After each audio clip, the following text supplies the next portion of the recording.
The perfect all AMD gaming laptop does exist. You see, our experience with all AMD laptops has been all over the place. Let's start with the Corsair Voyager A1600. Super inconsistent, sometimes amazing, sometimes terrible, sometimes stable, and sometimes crashing. The Zephyrus G14, simply amazing, one of my favorite laptops. And then we have the Strix G15. It's great at times, but there were still some odd stability issues. And then we have Legion just quietly dropping the new Slim 7 for 2022. You see, this is everything that you're looking for in a gaming laptop. Lenovo has added a lot of upgrades to this year's model, and I'm here to break it down for you guys. The first major shift is, of course, a switch to an all AMD hardware instead of the Ryzen and NVIDIA RTX combo. It's also got a 16-inch display, and the icing on top of this is that it's actually in stock, which is really refreshing to see considering the scarcity we've been facing with Ryzen laptops in the past. What about pricing? Well, it's actually not that bad, all things considered, since the base model starts a little shy of $1,350 and that gets you a Ryzen 7 6800H CPU with 8 cores and 16 threads, 16 gigs of RAM, half terabyte of storage, an RX 6600S GPU, powering a 16-inch 16x10 1200p display with a refresh rate of 165 Hz. But if I were you, I would get the next tier, which costs an extra $200, and you actually get a lot more for that money, like a Quad HD Plus panel that's brighter and more color accurate, twice the storage capacity, and a much faster RX 6800S GPU with 8 gigs of VRAM. The top of the line spec that we have over here features a Ryzen 9 6900HX CPU, and that costs around $1,750. Also keep in mind that our spec comes with a 71 watt-hour battery, but in some regions like the EU, you can actually spec it out with a 99 watt-hour battery option. Now, one of the key differentiating factors between the Legion Slim 7 and the standard 7 or 5 Pro series is the thin form factor that also happens to weigh less. So the Z height is only 0.67 inches or 16.9 millimeters, which is 0.4 inches thinner than the Legion 5i Pro, and it weighs around 4.5 pounds. And let me tell you, the weight difference between this and its bigger brother is just night and day. I have to give credit to Legion for shaving a few millimeters off compared to last year's Slim 7 laptop. And I think that's really impressive considering the specs that they've crammed inside this thing. I should also mention that this overall design language has received a subtle yet elegant facelift. Now, it comes in this beautiful onyx gray finish, but you can also pick it up in storm gray while still maintaining that minimal styling. And the edges feature a new brush texture that complements the all aluminum chassis really well. I also noticed that the top lid is slightly smaller than the bottom half, and I think this was done to complement the edges. Seriously, from the outside, this does not look like a gaming laptop, and that's exactly what I love about it. It's built really well, and it just doesn't scream gamery. The hinge is also really smooth, and you can open the lid with just one hand. Plus, it has the ability to go all the way up to 180 degrees flat. I will say that the included power brick, it is absolutely massive. You see, it's a 280 watt power supply, and it powers the laptop via Lenovo's proprietary connector, although you can still use up the battery via USB Type-C with limited power levels. But what I find really odd is that the cables are just too thick to manipulate. It just doesn't complement the laptop and just its portable form factor. You certainly will need to make room inside a backpack to accommodate this giant accessory. I will say that one benefit to this setup is that it actually supports super rapid charge, which tops up the battery to 70% in just 30 minutes, which is really nice. I actually want to see more laptops do this. The all-new HS series from Corsair is what your ears have been waiting for. The HS55 stereo brings a comfortable, super lightweight and awesome sounding headset to your budget gaming station with a fantastic sounding microphone. The HS65 surround steps it up a notch with included USB dongle and Sound ID technology for next level audio, while the HS80 RGB USB is probably my new favorite daily driver because of these awesome breathable ear pads, a fantastic sounding clear microphone, and really powerful high-res drivers. Check out the full HS series down below. The interior layout hasn't changed all that much compared to last year's model. You're still greeted with a full-size keyboard along with a dedicated section for larger arrow keys. Lenovo has also integrated a few hotkeys with the function command. So if you hit function plus Q, that actually cycles between different performance modes on the laptop. Function plus R switches the refresh rate between 60 and 165 Hz. Function plus U turns off the rear connector LEDs, and you can also switch the RGB lighting effects by hitting function plus the spacebar. The power button also functions as a fingerprint sensor, and it works really well. The keys offer 1.3 millimeters of key travel distance, and that results in great feedback. It gets a job done for gaming and writing out emails. Just don't expect it to be as good as the ThinkPad series, because it's just a derivative of that. Now, by default, Lenovo ships this laptop with the standard white LED backlighting system, but you can opt for quirky RGB lighting through Lenovo's configurator. The port setup is pretty loaded on the Slim 7. In fact, they've added more this time, and as usual, the majority of them are located at the back for easier cable management. So you get power in, 2 USB 3.2 Gen 2 Type A ports, and an HDMI 2.1 port.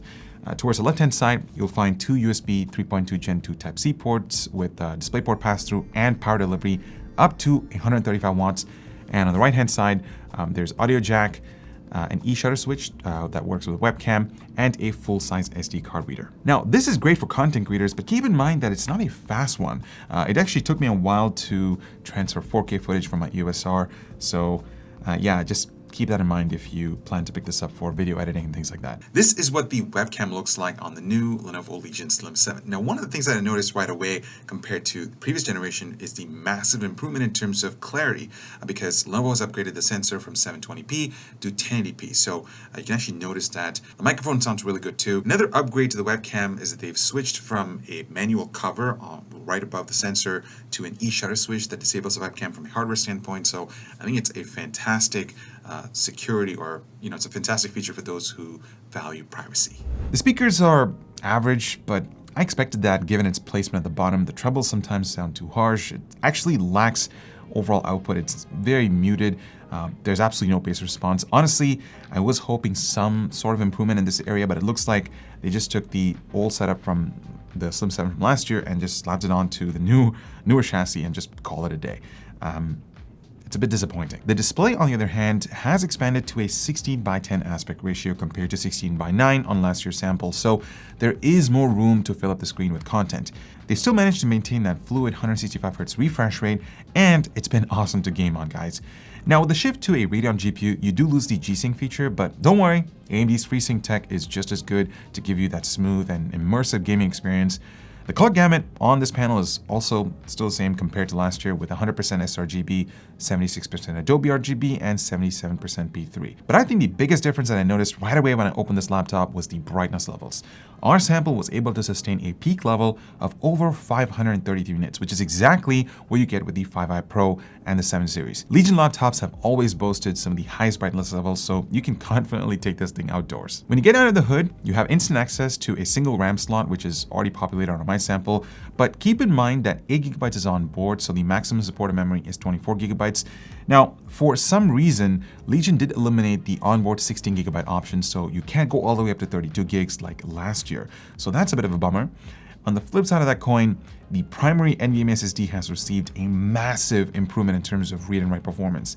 We got over 7.1 gigabytes per second on read and 6.5 gigabytes per second on write, which is more than double the performance compared to last year. Now, with all of that out of the way, let's talk about performance.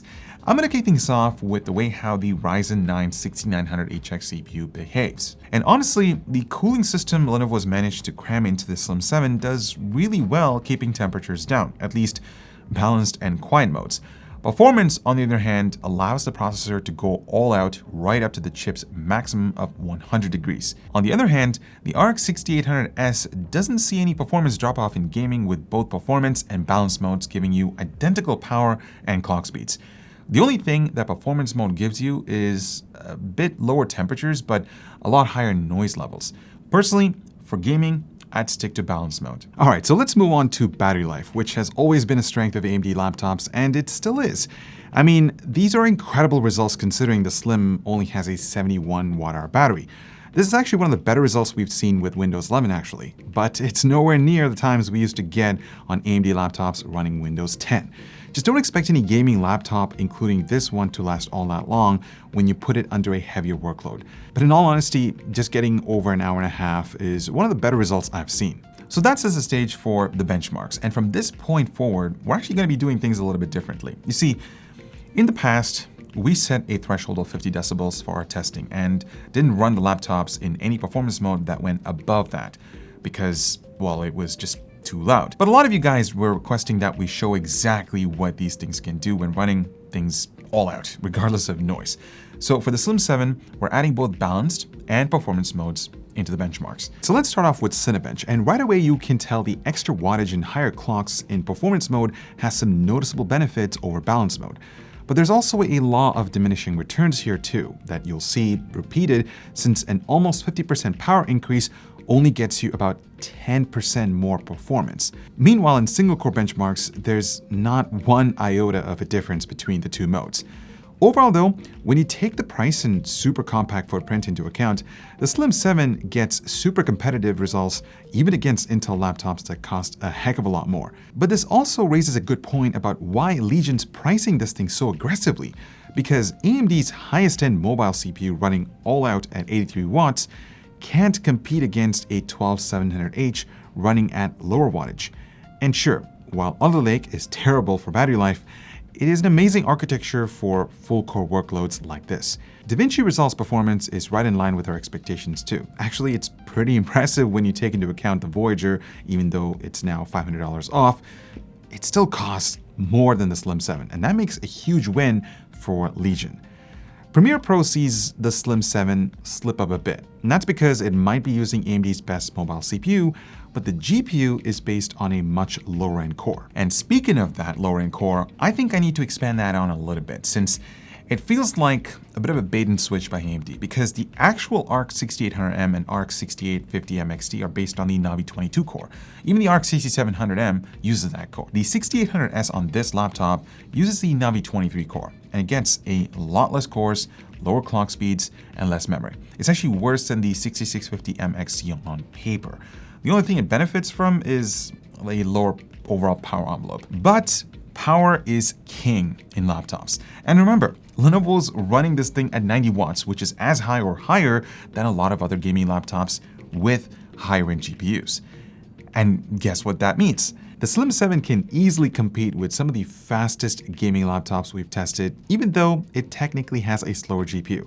This goes to prove once again that you really can't buy a laptop based on specs alone, especially when it comes to assuming how fast the GPU will be. We saw this with the Razer Blade 15 at the beginning of the year, where it might have been equipped with an RTX 3080 Ti, but it couldn't always beat some laptops sporting higher wattage RTX 3060s. Moving on to 1440p, and it's pretty much the same story with the 6800S in this laptop posting some really impressive results in almost every title. There's a few exceptions here and there in games where AMD traditionally doesn't do well, but otherwise, I'm actually digging this thing, guys, especially when you consider balance mode doesn't affect frame rates at all, and you can get the benefit from lower noise levels. Legion just nailed it here with the right balance of performance, temperatures, and everything else. As for surface temperatures, they're okay. I do have some small criticisms here.